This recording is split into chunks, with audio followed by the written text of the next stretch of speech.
Chapter 1, Cardio Training, Then and Now. If you want to build muscle, then you need to cause muscle damage and metabolic stress. By lifting weights, you can cause a buildup of damage, and this will provide precisely the stimulation you need to trigger muscle growth during rest.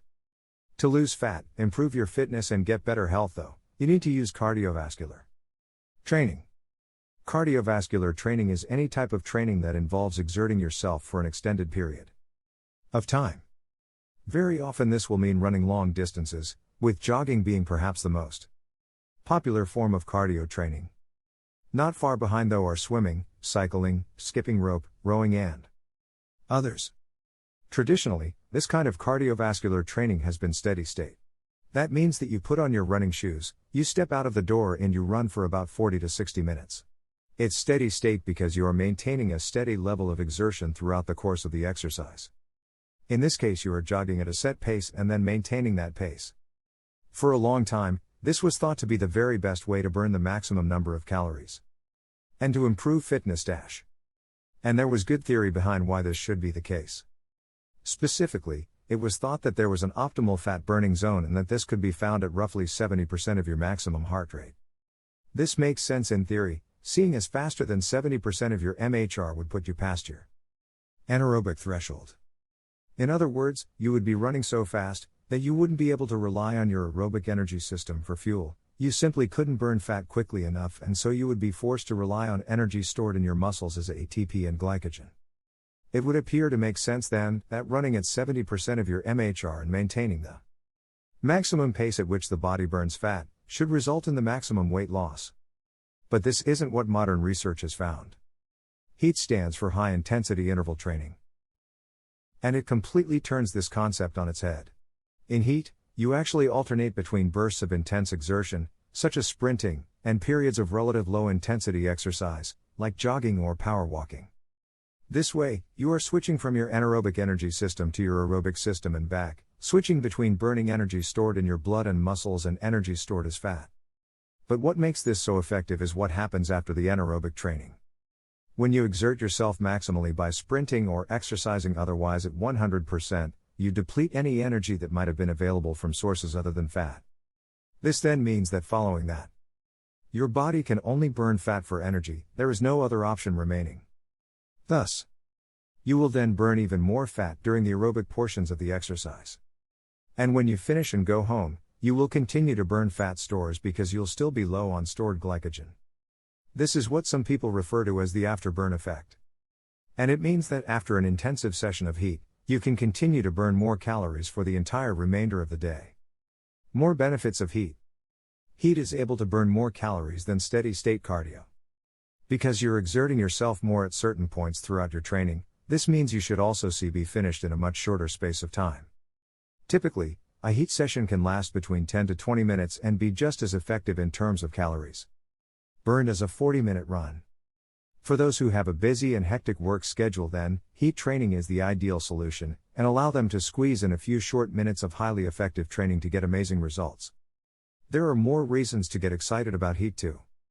When looking at any type of training program, what's always useful to keep in mind is the SAID principle. This means specific adaptations to imposed demands. It means that your body changes to adapt to the demands placed on it. If you train at altitude, you become better at training at altitude. If you jog, you become better at jogging. Thus, HIIT makes you better at high-intensity activities, which include sprinting, running, rowing, boxing, wrestling, play fighting, sports, moving furniture and more. These are things we are much more likely to utilize in our daily lives, and that makes this a more adaptive and useful form of training. Whereas steady-state cardio makes you more effective at long slogs, HIIT makes you explosive and athletic. And this also creates a number of other great advantages too. For instance, HIIT has been shown to help improve the efficiency and number of mitochondria. Mitochondria are tiny energy factories that live inside all of our cells and have the critical role of creating and utilizing ATP, adenosine triphosphate. This is the most fundamental form of energy in the human body, and it's what fuels all our movements as well as all our thoughts. More mitochondria means greater energy efficiency. That means yet more athletic performance and even more brain power. Your brain cells have mitochondria too. Ever wondered why little kids seem to run in circles all day without getting tired while older generations get exhausted from getting up to turn the TV on? One of the big reasons for this discrepancy is the difference in the number and efficiency of mitochondria. This also improves your VO2 max, which is the amount of oxygen you are capable of using. The greater your VO2 max, the more efficient you become at oxygenating your body. This is one of the biggest indicators of physical fitness and one of the things that athletes are encouraged to focus on in their training. But perhaps best of all is that the kind of explosive movement used in HIIT will invariably engage your fast-twitch muscle fiber. These are the muscle fibers that contain more mitochondria, and that are responsible for delivering rapid power. They're also the biggest type of muscle fibers and the ones that will make you look like a bodybuilder.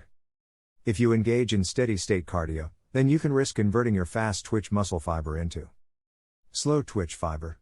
Why? Because you are placing high energy demands on your body over a long duration, and thus, your body will want to move the ratio toward the most efficient form of muscle fiber. What's more, is that you create a highly catabolic environment that in short starves your body of fuel and forces it to break down both fat and muscle. This is why most long-distance runners also happen to be stick thin. But when you engage your fast-twitch muscle fibers, you show your body that you need explosiveness and you shorten the length of the catabolic period. This in turn means that you don't risk breaking down muscle tissue in the same way, allowing you to create a physique that is hard, ripped and powerful. Women can expect tone definition, while men can expect rippling vascularity and striations.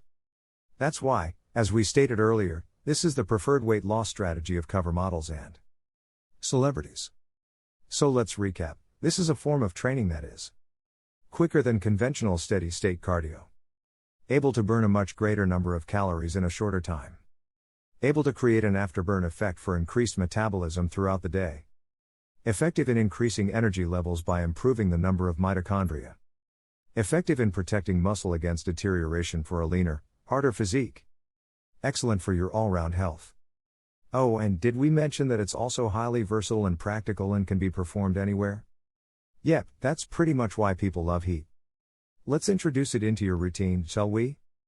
Just before we do that though, let's take a closer look at the science. Boring, I know, but it will be crucial in helping you to really understand what you're doing, rather than just following a routine.